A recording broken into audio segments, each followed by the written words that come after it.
Hey everyone, welcome back for another episode of and this is episode 28, I believe. So up to episode 28, it's with Todd again. And this time we talked about things that make us feel good. We went through different movies, different songs, books, activities that make us basically make us feel good in the moment. We can show up and be the best version of ourselves. Kind of wanky saying. What do you guys think about that? Question. Yeah. That stuff that makes you feel tools around you. While we're outside. It is. It's why we're outside. Because being outside makes us feel good, doesn't it? And if you want to break something in the house, go outside and break it. Break a stick. Yeah. Better to break a stick outside than it is to break something inside, isn't it? Mm-hmm. What's up there? Nothing. All right, you want to say goodbye? Bye. Welcome back to I Would Like to Have a Conversation. I actually think when I did this last time, it cut off because I jump in too quick. When it goes, did it? I think we're on episode 28, which is pretty cool. Wow. That. I want to say thank you to you for coming on every week and juggling it around your patients and stuff, which is really cool. And we just had a really good conversation before. So what we wanted to do is sort of bring that into this. We're going to do something to be random where we want to talk about things that make us feel. And then what you said before also triggered something that I was talking to someone else about. I literally did a post today about a guy that's just come in to Build for Adventure around that his goal is I just want to feel good. So I think it'd be cool if we went backwards and forwards where you can go first and tell me a thing that makes you feel good. Because I think, and then I'll go, I'll have my turn. But I think it's a cool concept. People might get ideas for it.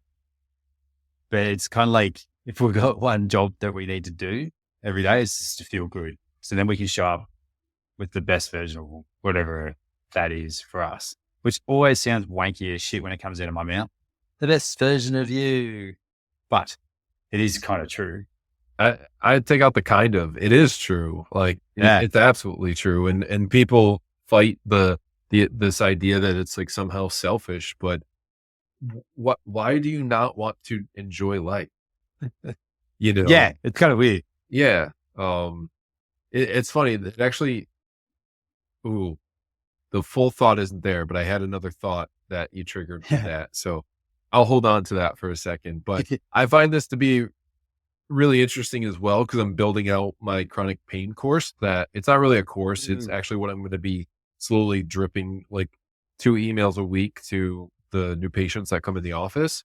And I've been looking at all the things that I'm writing down, and this is perfect because I'll just share everything that's on the list as long as it doesn't coincide with because basically what I've done, and so people can have some context on what I'm going to share, is because I work with chronic pain people, this course or these emails that I'm going to be dripping out to new patients, the idea behind it is to help them, get out of chronic pain. But what I've found is the same stuff that helped me get out of chronic pain and that I'm going to be sharing with other people are the same things that when I have really great days, I'm doing consistently on those days. So, yeah. That's cool. All right, you go first. What's your first thing that makes you feel good? So the state of feeling good? Yeah. So honestly, to get my body going and get my metabolism fired up in the morning, I have a combination of lemon water and the AG1 greens or A1G, whatever that's called. So might seem really boring, but I think once you start to implement these things, and then when you forget to do them or take them away, you realize like the impact that it has. And one of the things I wanted to share with people is, I've, 8 years of trial and error of all these things. And what I've noticed is, maybe the question that people will have, because this is the question I had coming in, was, well, how can a glass of lemon water and these, A1G, again, I forget what they're called. I have a pack around here. Athletic Greens or what? They're rebranded, but the Athletic Greens, how can this like somehow, positively impact your day or change your state or whatever it is. And I think it's a number of things. One is when you build those habits and behaviors, um, by keeping them, you're staying true to yourself because you know that they make you feel good, or help you feel good. But two, I would just offer there's most people are only going to understand this if they try it. And so what I would, suggest to people is if you don't think, or you wonder if they will have an impact on your life, implement them for the next 2 weeks and then take it away and watch how your mood, watch your energy levels, watch how you show up for your kids. All of that will be different. And that's why, like, even those subtle things I just shared are really important to me, because if I don't start the day that way, well, the third thing I'll add, if I don't start the day with some of these things, I don't realize sometimes how much guilt and shame actually slips in because I'm not being the person that I say I'm going to be. Mm-hmm. This leads into my one, which is mine's thing at the moment is the every morning, daily intentions and daily wins. So I send it to all my one-on-one guys at the moment, or one-on-one people. I've got a few ladies as well who I'm mentoring. And I send them a message and it goes as like a flow. So usually the day before I've done the same thing. So every morning I send through the wins from the day before. And it's like, it's just a list. And I go through the 3 story arcs: build for adventure, be the man, and perfect average day. So health, relationships, career, or prosperity. And I usually have 3 or 4, maybe 5 things in each one. So these are things I want to tick off today. And then I copy and paste it the next day in the morning. So with a green tick or a red cross. And I just send it through. So it's usually like a daily wins is first, and immediately straight afterwards, I set my intentions for the day. So every morning I'm setting up 4 or 6 steps. So I can see what I fell off on the day before and I can pull it into the day, all that kind of stuff. So never miss 2. But I was told to do this ages ago and never really did it.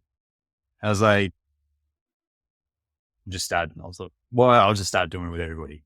I'll do it because they want to see what I'm doing and I want to see what they're doing. I'll just do it every day and see what happens. And holy shit, like my mood is just like, it's not sky high, but I generally just feel good most of the time because I'm always doing the things that I'm saying I'm doing and collecting proof that I'm showing up as the person I want to show up as. And it starts that day with that proof every day. I was doing the wins the night before and then sending the intentions in the morning, but I found it works so much better that I woke up and just counted the wins I did and then set my intentions for the day. And my goal is just to be a net positive on the wins. So more ticks than crosses. So if I have a rough day and there's lots of crosses, I always just try and shoot for them. So that's my first one. That's been like super powerful for me. And seeing the people I work with one-on-one doing the same thing and seeing them just go from like lots of red crosses to just slowly phasing them out and getting more green ticks and just seeing their responses and stuff, it means they're just starting to feel good. So that would be my first thing. That was pretty cool. What's your next one? I'm trying to figure out I think because as I sit there, I usually go through like a floor routine, not, this beautiful dancing, gymnastic floor routine. But could be. Yes. It's basically all the GOTA stuff. So one of the phases of GOTA, and it's the first, and you don't really ever get rid of the floor or groundwork is what we call it. I'll just do a subtle movement practice so I can just start to be in my body, and I try to feel where there's sticky points. I try to feel where they're stuck. And again, if you into the energy aspect of it, sometimes I can tell like, where energy is stuck. I can, but also just from a physical standpoint, do I need to wake up my hips? Do I need to wake up my hamstrings? So it's a combination of like decompressing my body, and also like activating it at the same time, but subtly. So I'm not spiking everything into, spiking my, all the stress, because I'm exposed to enough of that throughout the day. So I will get down, and just start to play around with, the movement patterns that I feel are, important. But it's less of the movements themselves, and it's more about just enjoying the practice and enjoying being with myself as I, just kind of scan my body and see where I might have either sticking points or stuff that I can work on. So, That was so many things. And my next one, I would say, has been a big needle mover for me in the last 4 or 5 weeks. It's just hunting the 10,000 steps every day and going for a walk. And typically, I have to do a pretty powerful power walk for an hour to squeeze it in to get to that 10,000 steps. And I'm loving it. When I get a day where it's going to be hard to fit it in, it's kind of like the addictive thing. I'm sort of like, oh, what am I going to do? Like I've even done it where I've had the kids that had to be home. One of them was sick. I didn't want to leave them at home by themselves. So I just did it on the treadmill, on the incline, and walked for an hour. So yeah. And I can see like my daily wins, my daily just score to see how I'm traveling. When I started focusing on getting the 10,000 steps, which is always there, but I didn't start counting it as a focus, like a daily win. But yeah, my mood scores just started trending up, which is pretty cool. So that was my next one. Like a super low hanging fruit. But yeah, hitting those 10K steps and ticking it off at the end of the day is pretty cool. What's your next one? It's like sunlight and breath work. I love it's getting cold out here now, but just getting outside, getting the fresh air and making sure I get some sun. I think if anybody's ever listened to the Huberman podcast, it's quite obvious why the sun is, we don't need to go into the other the other areas that some people attempt to. Was it? Is he still around? Ben Greenfield? So anyone's listening, Ben Greenfield has a podcast. And he used to get a UV light and just to shine it on his balls every morning to help with testosterone. He's like the biggest, like everything he does is the wildest biohacking. Yeah. I used to listen to a podcast and be like, what is he testing there now? I haven't listened to his podcast in a long time, but it was pretty funny when that came out. Yeah. Yeah. So yeah. No, that's sun is good. The biggest thing is frozen. Because I'm a big. I'm sorry. I'll go my next one. See if he comes back. The Imagination Theatre, which is something BG called, and it's a bit of a catch-all, but basically like doing something. It's kind of like meditation, but you're doing something to pull you into how you want to feel when you succeed at whatever the goal is you're going after. So this is probably my favorite part of the day. It could be in music. Like I listened to this one song. It's been like years I've been using this for Imagination Theatre. It's Theory of an Underdog by 12 Stones. And I use that to prime myself into workout mode. And then for running, I might listen to or sort of watch the scene, which sounds really weird. Well, it's not that weird. Secret Life of Walter Mitty, when he's street skating and skateboarding down the street in Iceland. And that scene alone is that whole movie is a banging movie for itself. Like, it just makes me feel good. So that's another one, that movie, which I'm going to bring up movies later. So I watch that scene on YouTube because it just makes me feel good. I'm like, yeah, I want to get out and do a run. And then the one from Inception. Yes, Inception. When he's like, when he comes home to his kids, he's finally like, they've gone through the whole movie, they've done the whole diving into people's minds and stuff. And if he makes it work, he gets to go home. And that music that Hans Zimmer plays as he comes off the plane, goes through the airport really slowly and goes back to see his kids for the first time in years. I use that, which sounds kind of bizarre, to have that, like, just increased, the love for my kids. Like, this is why I'm doing all the shit I'm doing. It's like a reminder. I use that because it pulls that emotion out of me, and I sort of just plant my kids into that sort of scene. So those three kind of things are like what sets me up into a different areas of life that I want to show up as. And if for like perfect average day or prosperity, Pursuit of Happiness is that I sort of watch that movie every now and then, or just the scene of him coming out when he's clapping in the street. Yeah. I watch that scene a lot to sort of get that feel good vibes for whatever I'm doing for career stuff. So yeah, imagination theater, which is basically just finding things that make you feel the emotion you want to feel when you succeed at the thing, because it gets you excited to want to succeed at the thing. Question. What's your next one? Yes. Do you know what Hans Zimmer song that is?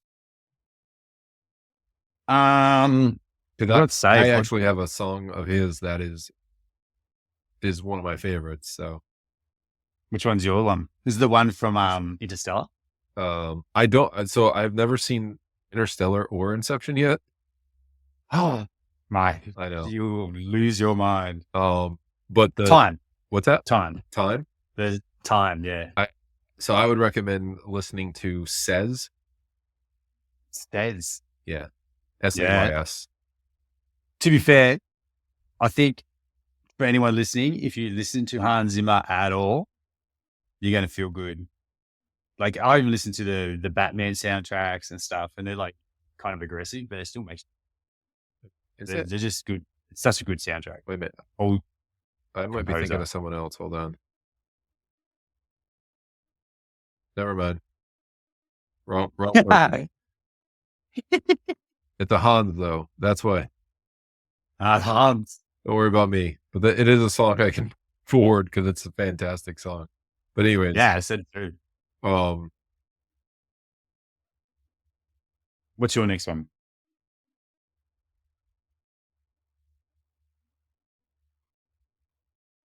What are we on? Like 4 or 5? I think so.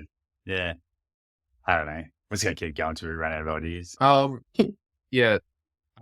The next one would be just flat out working out. I realized that. Yeah. Oh, I'll double down on that one. You go first. Yeah. I don't right now. I'm more like building strength, all that. Like it's great, but for me, it's more just if I don't do that, there is so much energy that gets built up, and then that spills over into my life. So that's like the negative impact of me not doing it. And then when I am doing it, like I said, I when I come home, there's enough energy that's been put out into the world that it doesn't, this doesn't build up and spill over into anybody else in my life. So when I'm not working out is when I notice it's kind of like the same thing as I said before. You notice these things more so when you stop doing them and you don't realize the positive impact that they have. And yeah, I'll leave it at that. Yeah, I would agree with that. Training, exercising, working out. Almost like it's, I don't know the word. It's how people would literally identify me as, what people know me for. And then like when we catch up, do go to catch ups and stuff, everyone will say like, "Is it going to work around your workout?" That's really bizarre, but it's literally what I'm known for. It's what I do. And people ask me why I don't go get a normal job, like because I want to look after the kids and be able to train and then do everything else around that. And yeah, training for me, and I had to manage it a lot because training for me used to be like slogging myself to get out of an endorphin rush and the adrenaline rush, but now it's just showing up and doing the work and coming back again the next day, which is really cool. And then now as the kids are getting older, it's starting, one of the workouts I'm doing the most is going for a run Saturday or Sunday morning with Kat. We got up to like 7, I think we got to 8Ks on the weekend. We're building it up her to a 21K. Just to a 21K.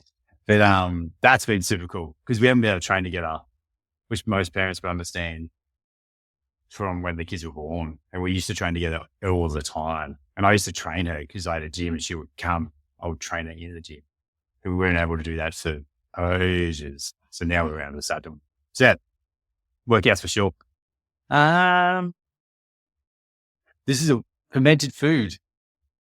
This is an interesting one for me. I started doing it because I was like, I'm sick of just having like half bags of salad and stuff in the fridge and having to throw stuff out.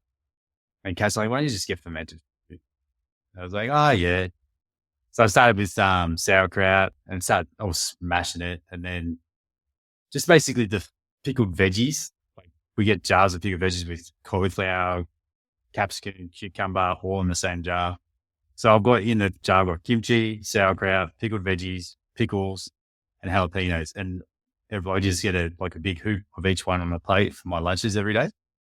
And since I started doing it, so too much info probably, I've always had some kind of like bowel issue, always, ever since I was a kid. And it'd be like a high five moment if I ever had like a solid stool.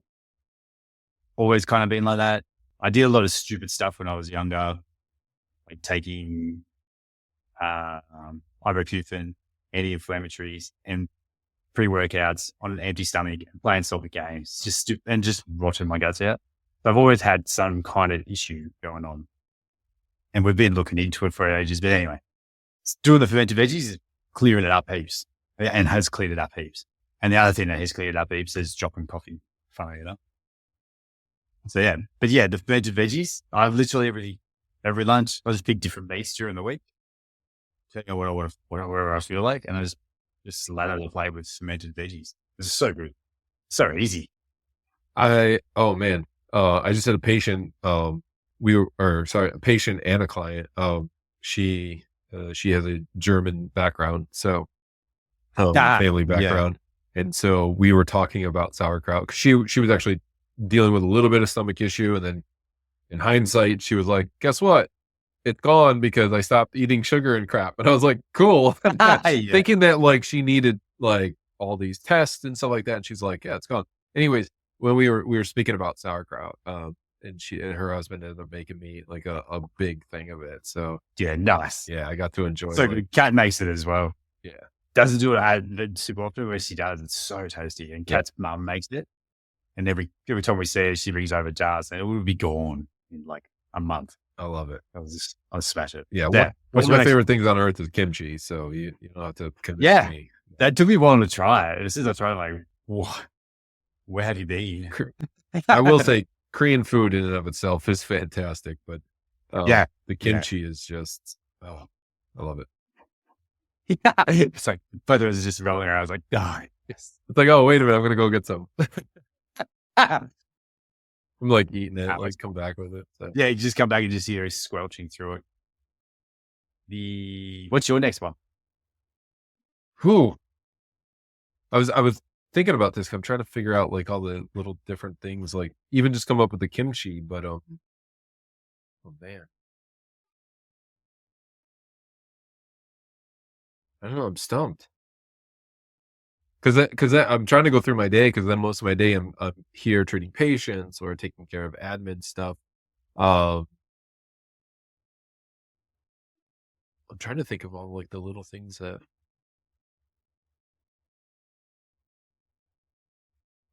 I think I kind of move towards like the end of the day. We'll go for walks in the middle of the day, but we had talked about that. Oh, excuse me. When I get to the end of the day, part of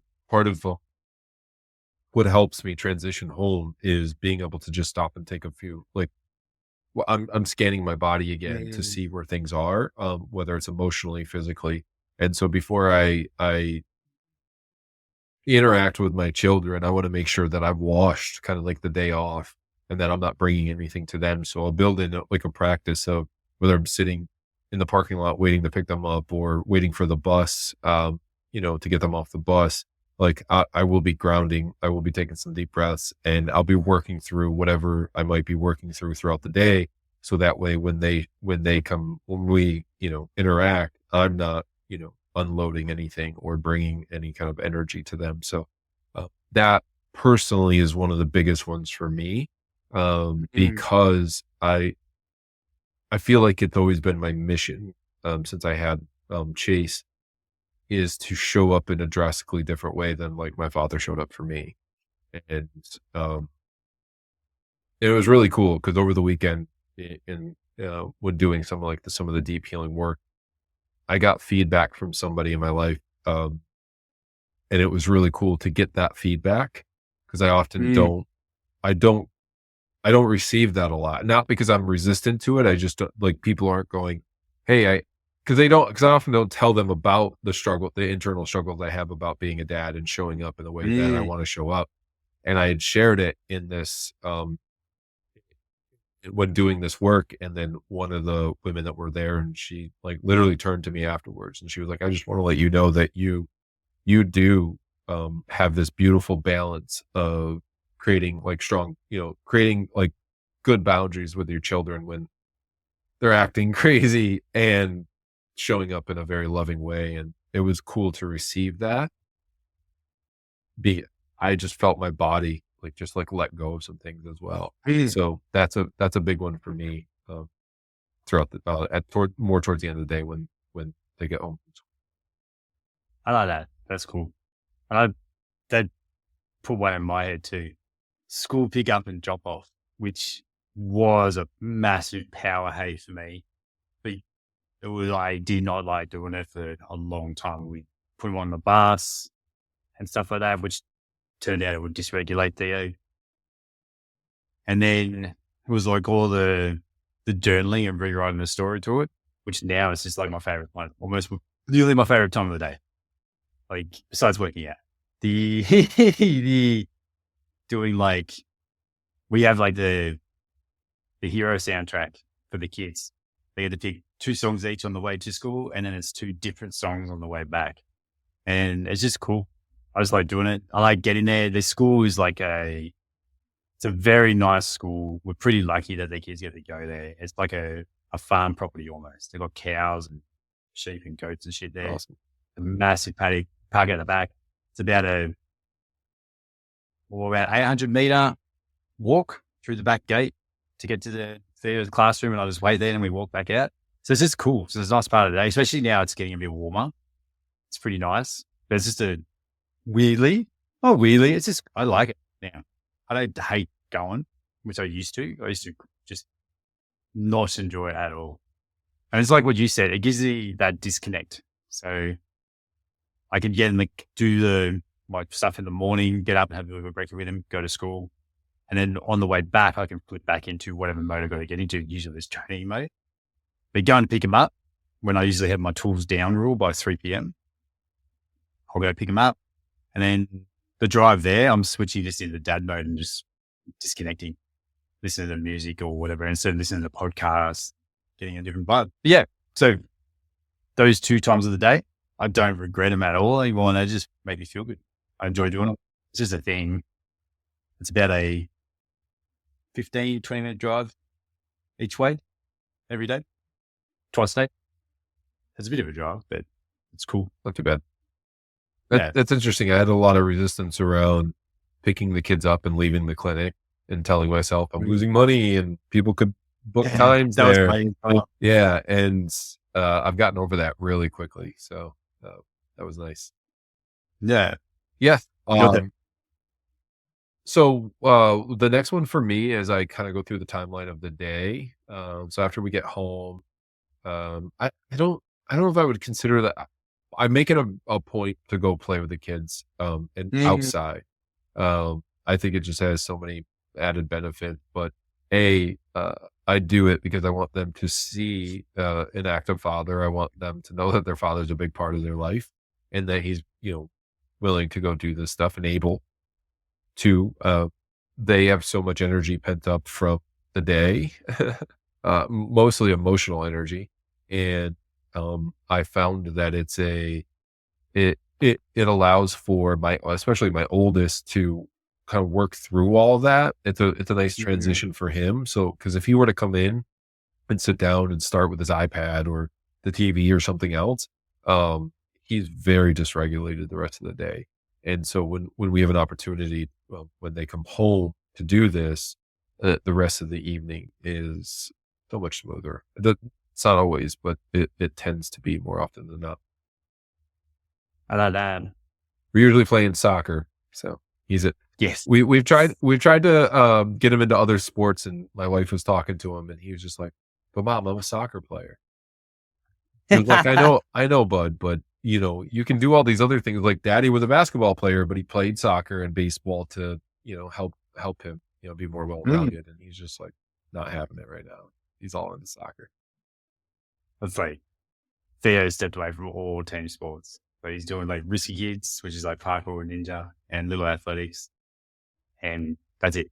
The team sports stuff, just two bigger crowds, which he's under 18, 46 kids, one coach.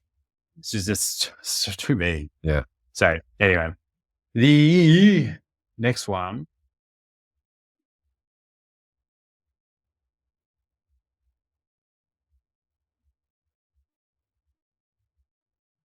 I was stumped on it. Probably I'll go with the movie thing. I've talked about a few of the movies before, but movies is like, because like I grew up in a cinema. Like we moved to a town called Taree from Kuta, and we had a house, and then we transitioned to a house we were buying, and there was a little bit in there that we went into, lived in a cinema. It was like bunks and stuff. This is how I remember it. We were sleeping in the cinema. So if it was either we were living there or was just there overnight for one time, I don't know. But it was bunks in there. And so movies have always been like a really huge thing. It's like when I talk about like re-energizing with the dads, the big rocks are like the big needle movers. Like if you're feeling super off, super dysregulated, do the big rock it's like a circuit breaker to snap back. And movies has still been my huge thing. And I gravitate back towards certain movies, like Secret Life of Walter Mitty being one of them. And then Pursuit of Happiness. But yet I don't really care. Like movies in general is like, I like to watch, even the kids movies. I just like to watch movies because it just brings me, it just sort of resets me, which is super interesting because some people are like, I can't sit still for that long. For me, it's fantastic. But going to the cinema would be my biggest one. Like in my like perfect average day thing, it's like if I could have the perfect average week, I'd go to the cinema once a week. It wouldn't really care what it was. I'd just go, be like the same time every day and just see whatever's on and just go and watch whatever pops up. That'd be the way I would do it. I appreciate you saying that because it's something that I've gotten away from since having kids, and they have no interest in watching a full movie for the most part. We've taken them to the theater maybe twice. It's something I love so much that I remember going to the movie theater by myself in college to watch one of the Harry Potter movies. Yeah. And I remember like, hey everyone, I have to jump in here and apologize. I stuffed up uploading the video afterwards, and the rest of the podcast is literally Todd talking to himself, which is a shame because there was lots of good stuff, but somehow in the cloud, my recording didn't work up until this point. I wanted to cut it off because I thought about keeping it going and filling in the gaps. It would have taken a ton of time. It would have been kind of weird, but there's lots of gold nuggets that were already said, and we'll be back to our normal sessions from next week. Apologies for the stuff around. Hope you find it valuable, and fingers crossed it doesn't happen again.